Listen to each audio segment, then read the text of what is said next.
Through education, research, scholarships, networking, and more, the Institutes are unique in how they help and support insurance professionals, both today and into the future.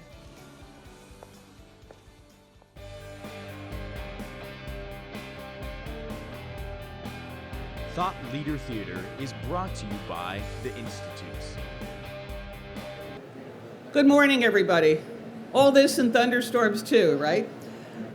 My name is Ann Myhr, and I'm at the Institutes, and this morning we're going to be talking about cyber risk and the importance of expanding responsibility for managing cyber risk beyond the IT department, and thinking about how using an enterprise risk management approach can help organizations protect all of that important data that they have. So, what is cyber risk? Cyber risk is really the possibility that computer data will be obtained by unauthorized parties who might use it in a way that would damage that organization. And certainly, this is an emerging risk. This is something that's new. Interestingly enough, I don't know whether you've seen the show daily, but there is an article in there today about cyber risk moving into the top 10 in an Aon survey. Also in that same survey, reputational risk and brand risk is kind of moving up. And there may be some correlation there because that is an issue oftentimes when organizations have a data breach. So it is important to think about this on an organizational basis and to make sure that everyone in your organization understands the importance of cyber risk. You could think about this maybe as your website. We depend heavily on our IT people for our website, but we certainly wouldn't turn control of content for the website over to our IT people. We want our marketing people and our business units involved in managing that cyber risk. Another issue with cyber is this idea of cyber noise. I mean, it's everywhere. And there's a lot of chatter about cyber and cyber risks, and everyone is talking about it, and there's a lot of concern about it. But it does not help for us to understand and to manage it. It just kind of is a lot of noise. And this includes things like all the headlines we hear, a lot of the focus on technology, discussions about legal aspects of managing cyber risk. But they don't really tell you a lot about it. The Target loss, certainly that Target took a big hit, but there was not a lot of, there hasn't to date been substantial damages as a result of that. Certainly some reputational damage, certainly they had to notify their customers, but that data is still out there and we don't know whether that's been used somehow. So when we talk about cyber and we talk about managing cyber, why is that important and what is at risk? Well, data, and that's another topic that we hear a lot about, is this idea of data and data being out there and data being so important to all of our organizations. So we need to understand some bottom line issues to help to get us grounded. Data is really what we're talking about. It's an essential asset that must be guarded in order to protect an organization and allow them to conduct their business on an ongoing basis. The insurance business certainly is one where we rely so heavily on data. We rely on data for risk modeling. We rely on data for our loss reserves. We need to project for our rates. And in some of our areas, when we're doing claims, we may have medical information on our customers. So certainly that's another area that makes this concern about data breaches so important.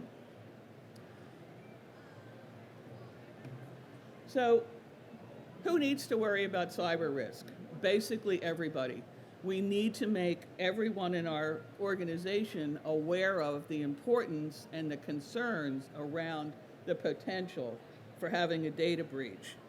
This is an emerging kind of risk. Everybody's kind of worried about it. So it's important that we start to think about it and to get everyone in the organization involved and not to rely on the IT folks to solve this problem, because there's a lot more to it than just IT. It has its basis in IT, but there's much more to this than just an IT problem. And an example of that would be why you should be engaged in cybersecurity. And oftentimes, when a hacker successfully gets into an organization and is able to cause a data breach, it more involves people. It more involves a slick talker, somebody who can kind of talk their way in, call the help desk and say, you know, I'm the aide to the CEO and I really need to know this. I forgot my password. Give me your password. It's really surprising how often this kind of information is able to be breached. And when you see there on the slide, this is an example of criminals who gained access into an office building of a corporation, and they left USB memory sticks in the restrooms, and they were marked confidential salary data. What do you think happened? You know, employees grabbed these things, ran back to their desk. Ooh, this is going to be neat. Put them into their computers, and as soon as they did that, there was a data breach. It was launched into the organization, and the criminals behind this were able to extract information. So it gives you an idea of how difficult a problem this is, but this whole idea of hygiene for your technology is really important. And communication with everybody in the organization and having everyone understand the importance of this problem and how data breaches can occur and how easily they can occur. Now, when we start to talk about what are the loss exposures and what are the concerns, primarily you have first party and third party. And so far what we've seen is first party exposures often present the largest possibility of loss. And these include things like damage to or destruction of hardware, software, and computer networks, obviously compromised or stolen data, really one of the critical first-party exposures. This idea of cyber extortion, we're seeing more and more of this, where criminals are able to extract data, and then they're going to offer it back to the organization, basically for ransom. And the reason an organization would do that, with all the headlines you hear about Target and Sony and some of these other large Fortune 500 companies, concerns about reputational risk, they may say, all right, you know, I'll pay and give me my data back and we'll just all keep this quiet. So we're seeing a lot of exposures around cyber extortion, lost revenues, obviously extra expenses. Once data has been breached, you know, that's going to create some issues in terms of business income and lost revenues. Lots and lots of expenses related to investigation costs, data breach investigations. How did this happen? How can we prevent this from happening in the future?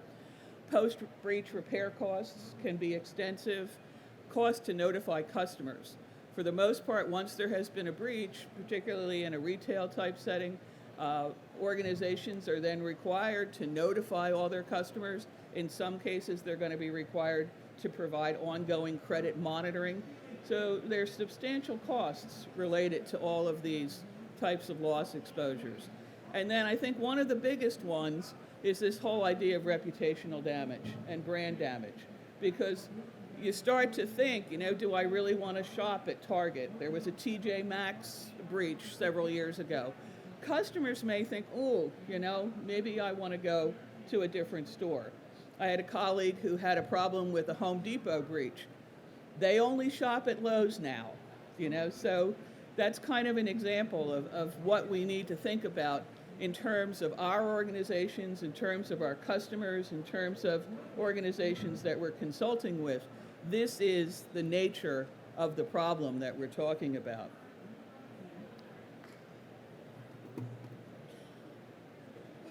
So then if we look at third party, A lot of the concerns are often around third-party exposures, but really, up until now, third-party exposures have not created a lot of costs, but that doesn't mean that it's not out there.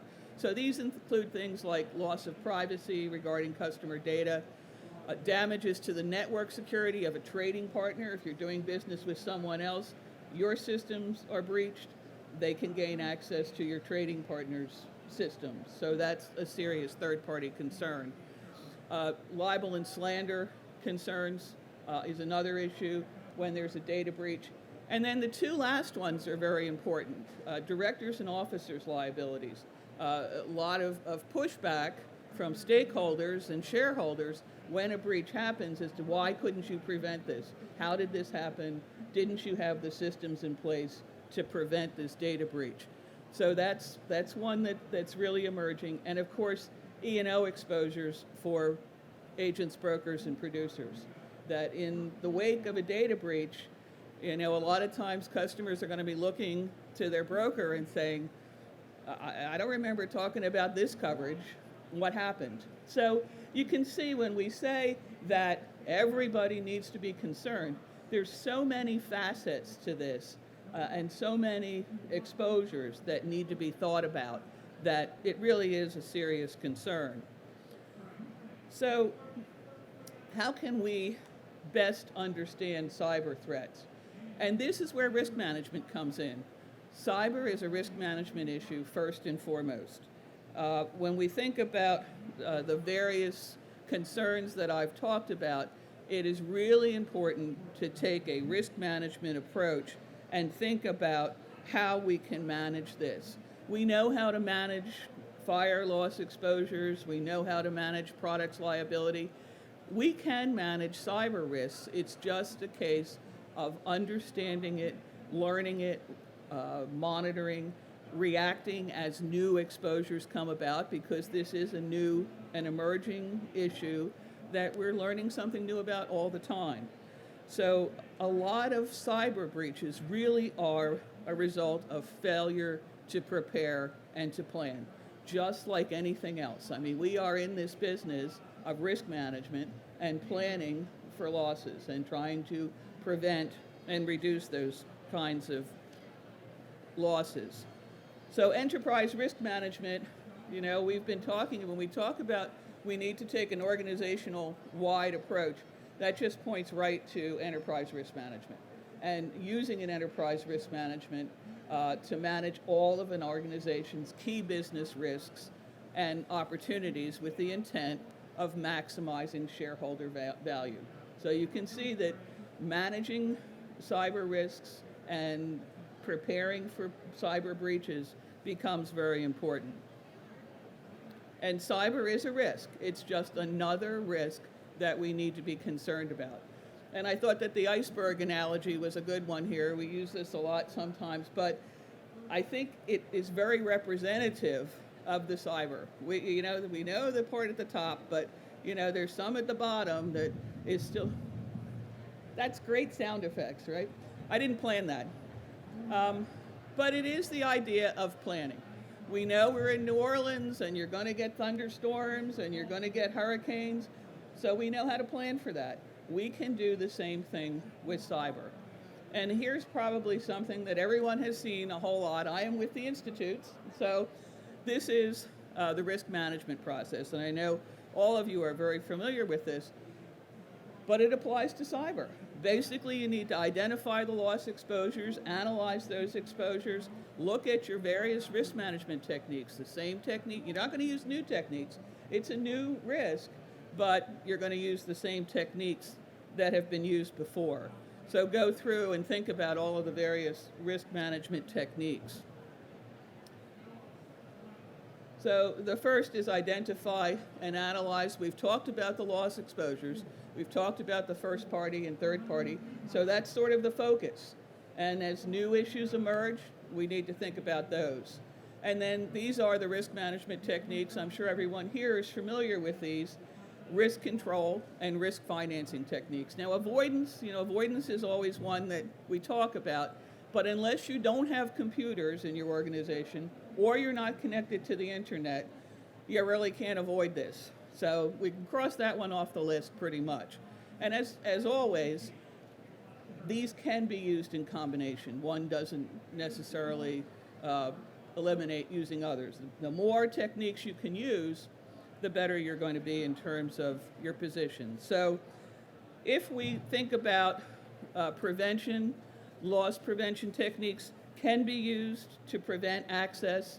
There's the idea of a two-factor authentication code where you have something you know, such as a password, and something you have, such that as a fob, that's going to generate a code, and you can't get in unless you have both of those things. So that's a great way to prevent a potential data breach. And as prevention, all of your loss prevention techniques are going to be looking at lowering the overall frequency of data breaches. If we move then to reduction, there are lots of ways to reduce and lower the severity of a potential breach. We talk about sprinklers. You'll still have a fire, but it'll be isolated to a certain part and you won't have a lot of damages. Same thing with a cyber breach. If a breach occurs, despite your best efforts, you need to get somebody out there in front of the microphones, talking to the press, talking to your shareholders, talking to everybody that's involved. You need to have a business continuity plan in place. You need to have disaster recovery plans. All of those are risk reduction methods that can help to lower the overall impact when a breach does occur. Now, when we talk about separation, duplication, and diversification, this is something, we say we move this out of the IT department, but these types of techniques are something that your IT department is very familiar with. The IT department is always going to be backing up data. They're always going to keep backup files in an off-premises location. So this is something that has already been done and should be continued to be done to help to lower the overall frequency and severity of losses.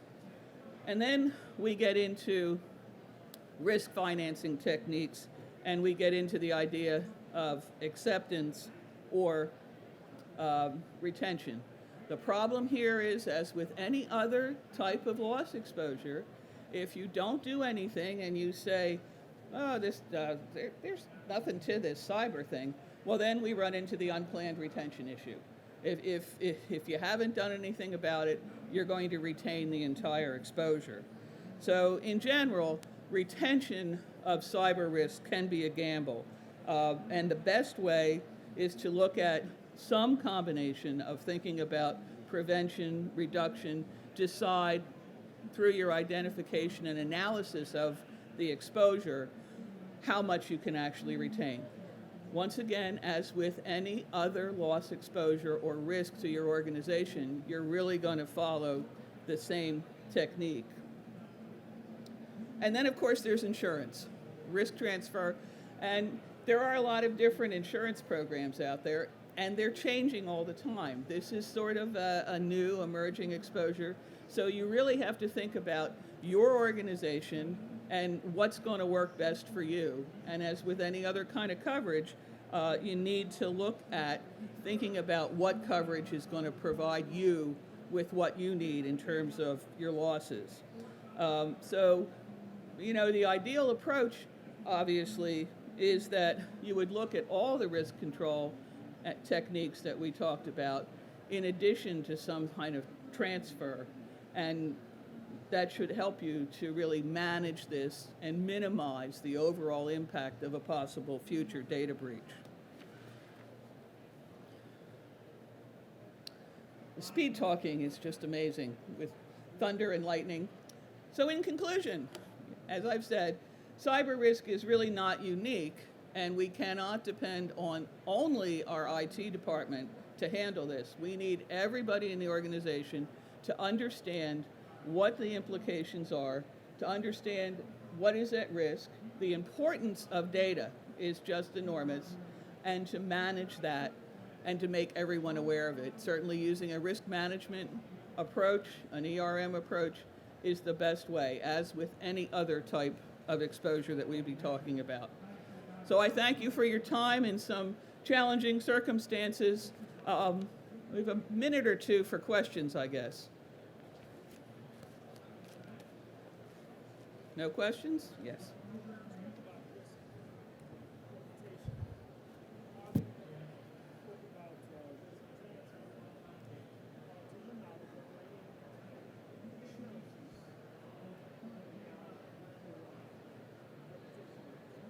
Okay, the question has to do with reputational risk and whether there is coverage for that, for reputational risk.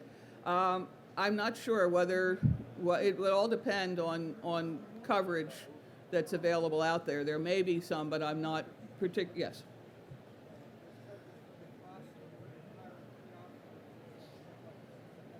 Yeah, hiring your PR firms, pretty much reputational risk is going to be handled through, things like PR and business continuity plans and disaster recovery, and probably not going to be able to get coverage for it. Anything else? Well, thank you very much. I'm sorry.